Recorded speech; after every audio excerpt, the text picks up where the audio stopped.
Next week, Santa on the 25th finishes his work for the year and is going to turn over his executive duties to the head elf so he can get into shape. We're going to have some fun and look at how we get Santa into shape. This is information we can use in our own workouts to devise a plan to get jacked in 2022. To get an idea of Santa's stats, I went to a wiki webpage called NORAD Track Santa.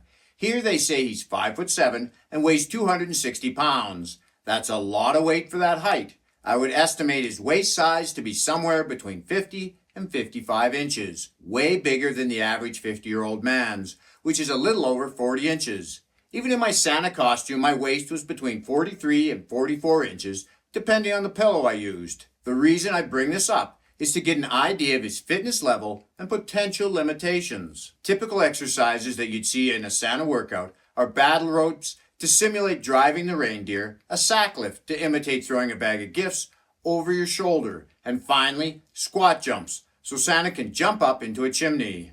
I have nothing against these exercises, but I would never prescribe them to beginners, especially someone who's 260 pounds.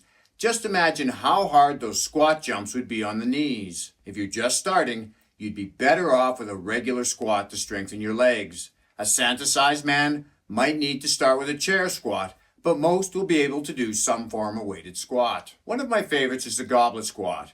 When you hold the dumbbell in front, it puts you in a more upright position, which provides a greater emphasis on the quads and takes the stress off the low back. The sack lift reminds me of a single dumbbell clean.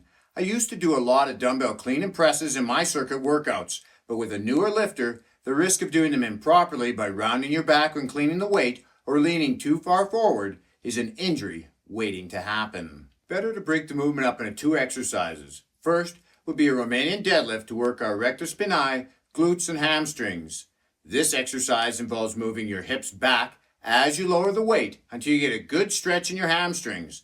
Then thrust your hips forward as you raise your body. The second part would be the shoulder press. Something to watch for here is if you can't press straight up without leaning your body back, this means one of two things. You're either using too much weight or you have a mobility issue that needs to be addressed. If it's a mobility problem, I recommend doing lateral and front raises for your delts until you work it out. We'll talk about rear delts when we get to the back. Speaking of the back, when you're doing battle ropes, it works the whole body to some extent, but the real focus is on the arms, delts, and back. It's a good conditioning exercise, but because of the ballistic nature of the movement, I wouldn't prescribe it to a newer lifter until they've developed some strength and muscle control. Again, I'd separate the conditioning work from the resistance training. For a bigger guy, activities like walking, swimming, or cycling on a recumbent bike are less stressful on the joints and easier to recover from. For the resistance part, if you want to look jacked, arms, delts, and a broad back are key.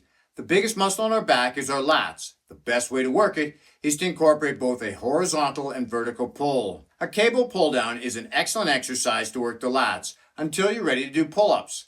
This exercise also hits the traps, especially the lower trap fibers. For a horizontal pull, you can keep the strain off your low back by doing a bench-supported row with a supinated grip, keeping our arms close to our sides.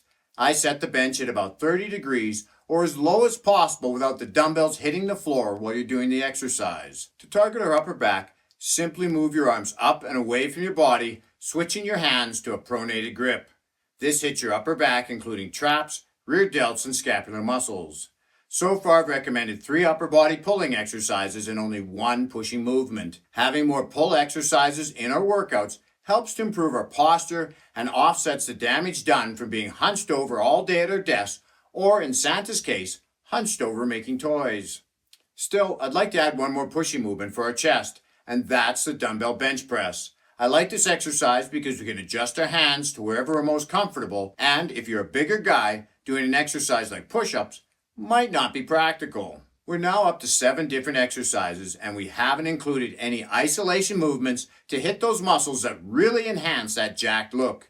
To find out how many exercises we need to maximize muscle growth and get jacked, watch this video next and keep working out while having fun. This is Lawrence from Fit and 50. We'll talk to you again in the next one.